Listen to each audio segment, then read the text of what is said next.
ایران جنگ سے پہلے دسمبر 2026 کے لیے فی آن سونا $4,900 تک پہنچنے کی پریڈکشن تھی، لیکن اب ایسا نہیں ہے۔ امریکی فیڈرل ریزرو بینک کے شرح سود میں اضافے نے ڈالر کو مضبوط کر دیا ہے اور کئی ممالک ڈالر مضبوط ہونے پر سونے کے محفوظ ذخائر کو فروخت کر رہے ہیں۔ ایران امریکہ جنگ رک چکی ہے۔ سرمایہ کار سیف ہیون میں محفوظ گولڈ پروفٹ ٹرانزیکشنز کے لیے باہر نکال رہے ہیں، اس لیے دسمبر 2026 میں سونے کی تخمینی قیمت $4,000 سے $4,800 فی اونس قرار دی جا رہی ہے۔ کیا گولڈ کی قیمت میں اضافے کا سلسلہ اسی طرح جاری رہے گا؟ کیا آج گولڈ انویسٹمنٹ غیر معمولی پروفٹ دے سکتی ہے یا آنے والے دنوں میں لوگوں کے لیے گولڈ جیولری بنانا آسان ہو جائے گا؟ اس پر ہم بات کریں گے۔ ہمیں جوائن کیا ہے فیاض قریشی صاحب نے، صدر جیولرز ایسوسی ایشن راولپنڈی ہیں۔ بہت شکریہ فیاض صاحب آپ کے وقت کا۔ سونے کی قیمتوں میں رواں ہفتے 3 بار نمایاں طور پر کمی دیکھنے میں آئی ہے۔ کیا 2.5 برس سے جاری گولڈ پرائز بوم جو تھا وہ تھم چکا ہے یا قیمتوں میں اضافے کے دوران یہ ایک وقفہ ہے؟ جی السلام علیکم۔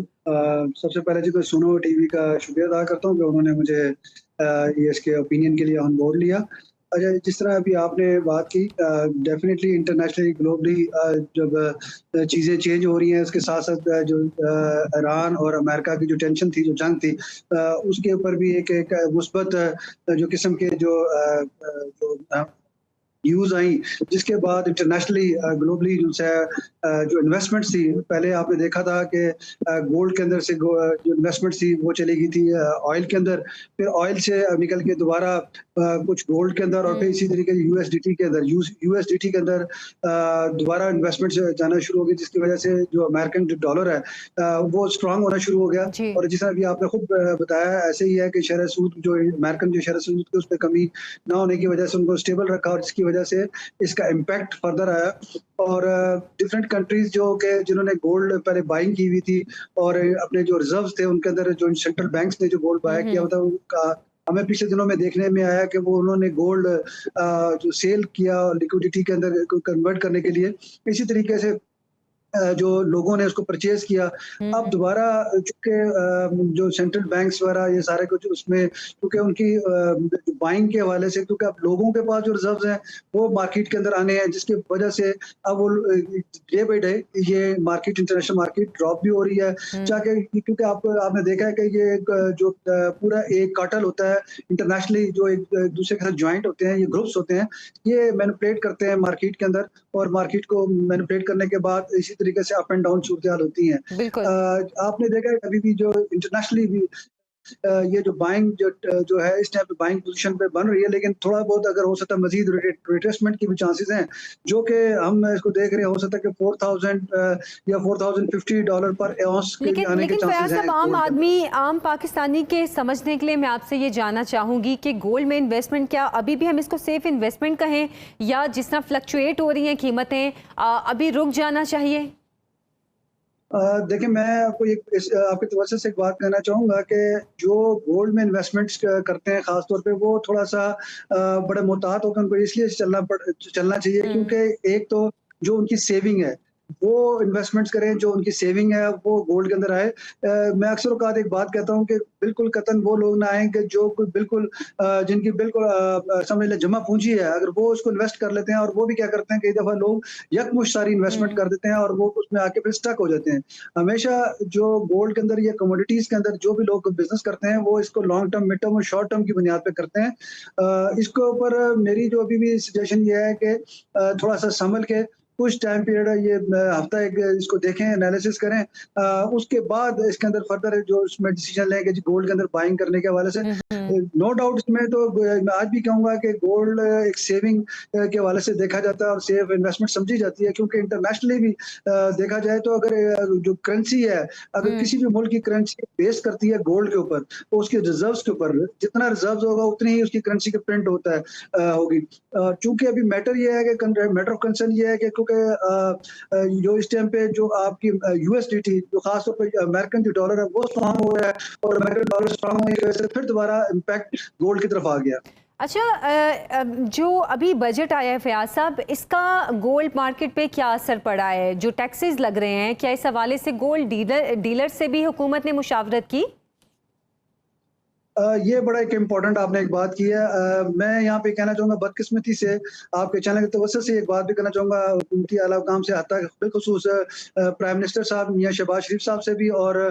इसी तरीके से वज़ीर ख़ज़ाना औरंगज़ेब साहब, और इसी तरीके से बिलाल अज़हर कियानी साहब, हमने मुख्तलिफ फ़ोरम पे अपनी तजावीज़ भी दी, बजट के हवाले से दी, स्पेशल प्रोसीजर फॉर ज्वेलर्स के हवाले से भी दिया, बट अनफॉर्चुनेटली इसको नज़रअंदाज कर दिया गया, क्योंकि इस बजट के अंदर ज्वेलर्स के साथ कोई भी ऐसा उन्होंने ओपिनियन ऐसी ऐसी चीज़ नहीं लाए कि जो इस इंडस्ट्री के हवाले से बेहतर हो। और जबकि ये एक इंडस्ट्री एक एक्सपोर्ट ओरिएंटेड इंडस्ट्री है, खासतौर जेम्स एंड ज्वेलरी के हवाले से ये एक अच्छा रेवेन्यू जनरेट करके दे सकती है, पाकिस्तान में ज़र में वाधा ला सकती है, बट इसको बिल्कुल निगलेक्ट किया गया इस बजट के अंदर। और बजट तो मैं अच्छा। वैसे भी कहना चाहूँगा कि मिला जुला बजट है, बजट के अंदर भी कोई ऐसी खातर ख्वाह कोई सी चीज़ें नहीं आई।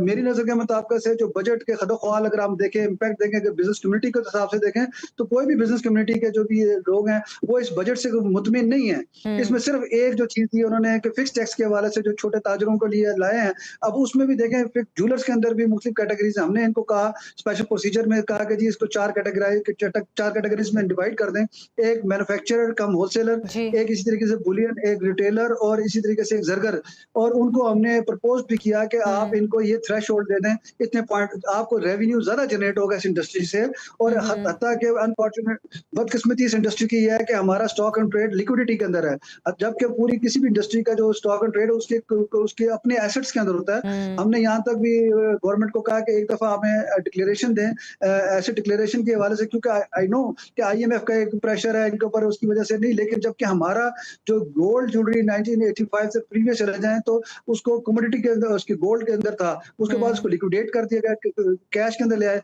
आज जब हमने एक्वायर बिजनेस किया 2000 तोला था, आज बिजनेस आ गया 5 लाख, 4.5 लाख, 5 लाख के ऊपर तोला है। तो वो जो चीजें हैं जिसकी वजह से मैच और मिक्स मैच नहीं कर पाती, और इसी का एफबीआर फायदा उठाते हुए हमारे इंडस्ट्री के ऊपर अटेम्प्ट कर रहे हैं, खास तौर पे 175 176 का तो मैं इस आपके प्रोसेस हवाले से कुछ ऐसी भी खबरें हैं फयाज साहब कि जो गोल्ड डीलर्स हैं, ज्वेलर्स एसोसिएशन हैं, ये ऐसे मुंसलिक लोग हैं, उनको हिरासा भी किया जा रहा है, ये मामला क्या है?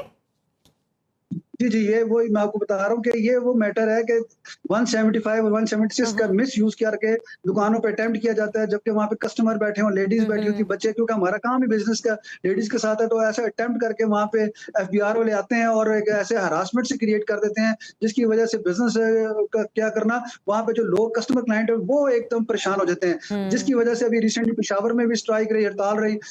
सिंध में के कराची में भी स्ट्राइक रही, और मुख्तलिफ शहरों के अंदर भी इसके ऊपर काफी ज्यादा स्ट्राइक और काफी मिला जुला रुझान रहा। हत्ता के चेयरमैन एफबीआर साहब के साथ, अरशद लंगड़ियाल साहब के साथ मुख्तलिफ औकात में मीटिंग्स हुई, हत्ता के हमने मेंबर पॉलिसी, मेंबर ऑपरेशन से भी बात की, उन्होंने भी हमें ये यकीन दहानी कराई कि जी हम आपके लिए स्पेशल प्रोसीजर ला रहे हैं जो ज्वेलर्स के हवाले से होगा, और हम आपको एक सिक्योर उसके अंदर सिक्योरिटी प्रोवाइड करेंगे, लेकिन कुछ भी नहीं, जीरो रहा, और उसका मिस यूज कर रहे हैं। क्योंकि अगर अगर किसी जगह पे मैं यहाँ पे कहना चाहूंगा शॉर्टफॉल रहा, अगर एफबीआर का रिकवरी के अंदर शॉर्टफॉल रहा, तो उसमें ज्वेलर्स का तो कोई कसूर नहीं है। अगर आपका 600 या 700 या 800 अरब आपका इस टाइम पे रेवेन्यू का फाइनेंशियल ईयर के अंदर शॉर्टफॉल है आईएमएफ के मुताबिक से, तो आप क्या वो चाहते हैं कि एक इंडस्ट्री को स्लॉटरिंग करके आप उसको वसूल पाएंगे? क्योंकि अगर सिर्फ गोल्ड क्योंकि एक कमोडिटी है, और कमोडिटी एक महंगी धात होने की वजह से आप उसके साथ उसको लोगों को हॉस्टाइज करके और उस तरीके से रेवेन्यू जनरेट करेंगे, ये तो ज्यादती है मैं समझता हूँ इस इंडस्ट्री के साथ। बिल्कुल बिल्कुल ठीक है आपने। अच्छा फयाज साहब, आखिर में आपसे जानना चाहूँगी कि एक ये मिथ है कि मुकामी मार्केट में मुहर्रमुल हराम के दौरान सोने की कीमतों में कमी हो जाती है, क्या वाकई ऐसा है? क्योंकि जो लोग सोना खरीदना चाहते हैं, क्या उनके लिए ये एक टाइम ऐसा है कि जिसमें वो आसानी से कुछ सस्ता बनिस्बत जो रेट चल रहा है कुछ सस्ता सोना खरीद सकें? सबसे पहले बात आपने की, ये तो मुहर्रम और हराम की तकद्दुस और उसके वजह से लोग परचेजिंग कम करते हैं गोल्ड के हवाले से, लेकिन इसका जो इम्पैक्ट है गोल्ड रेट का, ये लोकल मार्केट की वजह से नहीं है, ये इंटरनेशनल मार्केट का इम्पैक्ट है। अच्छा, जो लोकल मार्केट होती है वो बेस कर रही होती है आपकी डिमांड एंड सप्लाई के ऊपर, उसका ये थोड़ा बहुत इफेक्ट हो सकता है कि 10 15 20 हज़ार रुपए तोले का फर्क तो हो सकता है, लेकिन इंटरनेशनल मार्केट जो होती है वो इस चीज से कोई उसका कंसर्न नहीं है कि हमारे पाकिस्तान में मुहर्रम है या ईद है या कोई दिन त्योहार है या रमजान है, इससे इंटरनेशनल मार्केट का कोई तल्लुक वास्ता नहीं होता। सही, बहुत बहुत शुक्रिया फयाज कुरैशी साहब हमारे साथ मौजूद थे आज के प्रोग्राम। इजाज़त दें, अल्लाह हाफिज।